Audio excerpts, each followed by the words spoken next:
What's up guys, Stacey Elliott here. Welcome back to my channel. Today I'm going to be walking you through very simply how I test my blood ketone level using my favorite meter, the Precision Xtra.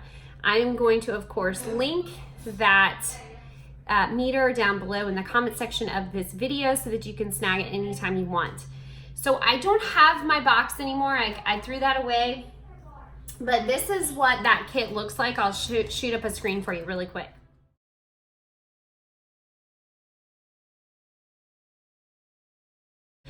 So almost everything you need comes in that box. That's what I love about the kit. And it also comes in this handy dandy little pack right here.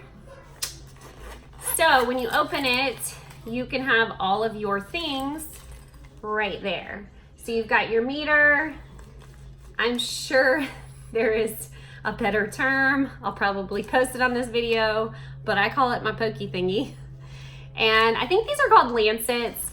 And then in here, I usually tuck my ketone strips. Now these you have to purchase separately. Again, I'll link them below in this video for you guys to be able to pick up. It is not a cheap process, so I don't measure all the time because now I know when I am in ketosis and when I'm not. So measuring for me is really more about figuring out the individualized portion of keto for myself. So what puts me out of ketosis? What things can I have to make keto more of a lifestyle? That's really what I teach to my customers and my clients. So, you know, for instance, I may be able to have rice and it not kick me out of ketosis. You may not be able to. So this is a great way just to see how your body responds to different things that you're feeding it. Because at the end of the day, we're trying to nourish our bodies. We're trying to keep our insulin levels low so that there can be healing done inside of our bodies through the keto system. So at the end of this, I'll link a video where I really go into depth of testing why I test, what I test, when I test, and the different ways to do that. But today I'm only going to be talking about this meter. So I'm going to show you how to do that step by step right now. So the first thing you want to do is pull out your poker thingy. I know there's a better name, you guys.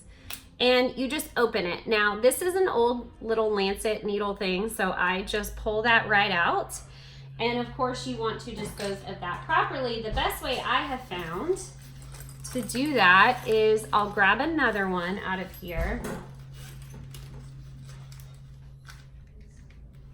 And it looks like this.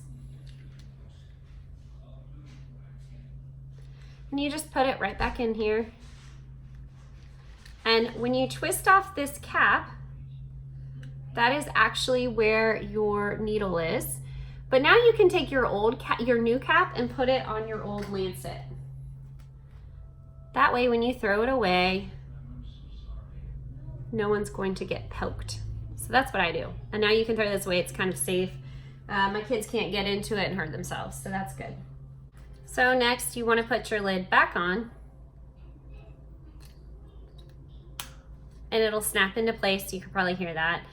Now, once you pull this, it's ready to go, okay? This right here is gonna guide you on how strong your poke is gonna be into your skin.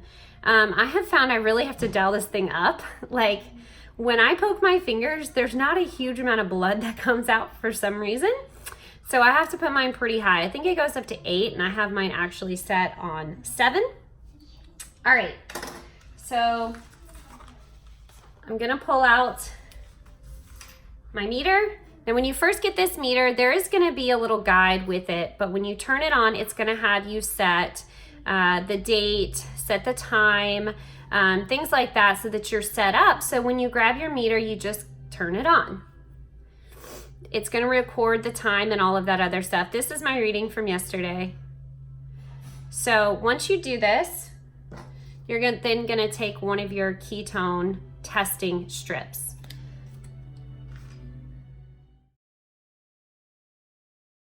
Okay, so we have our ketone test strip, we have our meter.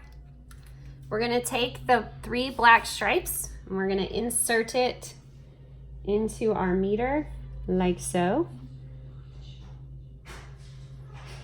It's gonna give you the time, the date, and then it's gonna say ketone, just like that. This is when we're gonna test our blood using this meter. So I'm going to prick myself really quick and I'll upload the blood into this section. And when it gets enough, it'll ding and it'll tell us the reading. Okay, so I'm on a 7. I will spare you the sound and the details of all this, so I'll do this kind of quickly. So what I've found is that pricking it on the side of the finger does the best. And again, I don't get a lot of blood, so I really have to kind of squeeze. And you need a little bit for the ketone reading, so you want to make sure you have enough. And then when you put it on the edge,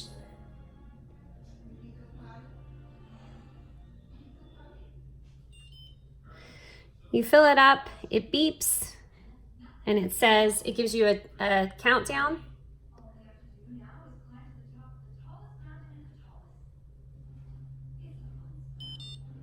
And it tells you your reading right there. So I'm at a 1.2. I know that that looks different in the camera. And so that's it. That's my reading for the day. So again, ketone reading should be anywhere between 0.5 and 3 to be in nutritional ketosis. So I'm gonna talk more about that, like I said, with this video. It's gonna explain to you why testing, what your testing should look like, all of the basics of that is gonna be in this video somewhere. So if you want to learn more about that, make sure you're watching that. But that's it, guys. That's as simple as it gets with the ketone reader. This one also does blood glucose. I talk more about that in that video, why I don't usually do it. But that's the basics of this. Again, I'm going to link all of that information down below. And I'll talk to you guys really soon. Bye.